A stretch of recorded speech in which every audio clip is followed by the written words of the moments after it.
তোর মা বোন নাই? হ্যাঁ, তোর মা বোন নাই? কিসের মা? আমি হাঁটতে বেরোছি সকালবেলা, ওর ভেতরে একটা হচ্ছে হাতে কন্ডম, এটা খুলে আসি আমাকে দেখাচ্ছে। রাস্তার মাঝেই উত্তপ্ত পরিস্থিতি। এক ব্যক্তির পাঞ্জাবির কলার শক্ত করে ধরে টেনে নিয়ে আসছেন এক তরুণী। চারপাশে জড়ো হয়েছেন লোকজন। কি এমন ঘটেছিল যে প্রকাশ্য রাস্তায় ওই ব্যক্তিকে এভাবে ধরে ফেললেন নারী? ঘটনাটা আসলে আমি প্রতিদিনই সকালে হাঁটতে বের হই। তো ওই আমার বাসার পাশে মালদীনগরের বাসা, আর আমি হাঁটতে যাই টিটিসি পার্ক। এই 2 মিনিট লাগে আমার পার্কে। তাদের হচ্ছে এসপি বাংলো আছে, এসপি বাংলোর পাশে একটা গলি আছে। তো হাঁটতে যাচ্ছিলাম, ওই লোকটা গলির মাথায় একদম এসে একটা কন্ডম আর কি, ওইটাকে খোলানো অবস্থায় পাঞ্জাবির নিচ থেকে পাঞ্জাবির জাস্ট একটু আমাকে মানে দেখাচ্ছিল, আমাকে উদ্দেশ্য করে ওটা বের করছে।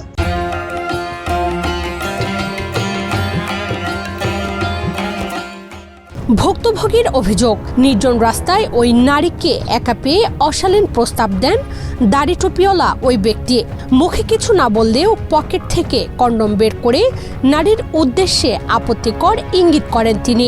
তবে রাস্তার মধ্যে একজন পুরুষের এমন অসভ্য আচরণে ভয় পেয়ে চুপ থাকেননি ওই নারী। প্রথমে বুঝতে পারি নাই, যখন বুঝতে পারলাম ততক্ষণে লোকটা গলির ভিতরে ঢুকে গেছে। ওই জায়গায় এসে বললাম যে আপনি একটু দাঁড়ান, আপনার সাথে কথা আছে। পরে আমি একটু সাপ দিয়ে ওনাকে ডাকতেছি, উনি ততই জোরে হাঁটতেছে। পরে হাঁটার পর তখন দৌড় দিচ্ছে, আমি দৌড়ে গিয়ে ওনাকে ধরে ফেলছি। তখন গলির মধ্যে একটা লোক ছিল, যখন ধরে ফেলছে ওই লোকটা আমাকে বললো ওনাকে নিয়ে রাস্তায় গেছে। পরে যখন রাস্তায় টেনে আবার রাস্তায় বসলাম, তারপরে তো বাকিটা ভিডিও। এরপর আশেপাশে থাকা লোকজন ওই ব্যক্তির পকেট তল্লাশি করলে বেরিয়ে আসে আপত্তিকর সামগ্রী। এতে ক্ষোভ প্রকাশ করেন উপস্থিত লোকজন। বল এটা কি, বল এটা কি, তুই মুখ দেখো, বল এটা কি? হ্যাঁ বল। হ্যাঁ, তো তুই আমাকে দেখাইছিস কেন? ওর লেবাসটা দেখেন, ওর লেবাসটা দেখছেন, ওর হুজুর মানুষের লেবাসটা দেখছেন। জনতার সামনে পড়েই বারবার ক্ষমা চাইতে থাকেন ওই ব্যক্তি। এক পর্যায়ে হাত জোর করে তাকে ছেড়ে দেওয়ার অনুরোধ করেন।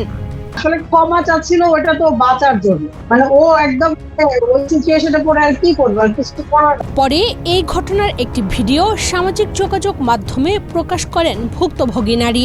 এরপরই বিষয়টি নিয়ে শুরু হয় ব্যাপক আলোচনা। আচ্ছা, শুধু যে লেবাসদারি হুজুর তা কিন্তু না ভাই, কিছু দুশ্চরিত্র পুরুষ মানুষই আছে যে আপনার মেয়েদের দেখলে এই ধরনের অশ্লীল অবভঙ্গি বা এই টাইপের হচ্ছে মানে ইঙ্গিত দেয়। এটা তাই রাস্তাঘাটে শুধু আজকে নতুন না, অনেক আগে থেকে হয়তো আমারও এর আগে অনেক সম্মুখীন হয়েছে। আমার তখন হয়তো ওইভাবে ইয়া হয় নাই বা সাহসটা ওইভাবে কাজ করে নাই। গতকাল করছে যেটা, সেটা হয়তো আগে কাজ করে। তবে ওই ঘটনায় অভিযুক্ত ব্যক্তির পরিচয় কিংবা তার বক্তব্য জানা সম্ভব হয়নি। ওর লেবাসটা দেখেন, ওর লেবাসটা দেখছেন। অন্যায়ের প্রতিবাদে ওই নারীর তাৎক্ষণিক অবস্থান বদলে দেয় পরিস্থিতি। হয়রানির শিকার হলে নীরব না থেকে নিরাপদ উপায়ে প্রতিবাদের বার্তায় যেন দিচ্ছে ঘটনাটি। আসলে লোকগুলার মানসিক পরিবর্তন হওয়া দরকার, যে আমি যে প্রতিবাদটা করছি এই ভিডিওটা দেখে অন্তত আরো কিছু মানুষ নিজেদের মানসিকতাটা পরিবর্তন করুক, যে মেয়েরাও মানুষ, মেয়েরাও সম্মানের জিনিস।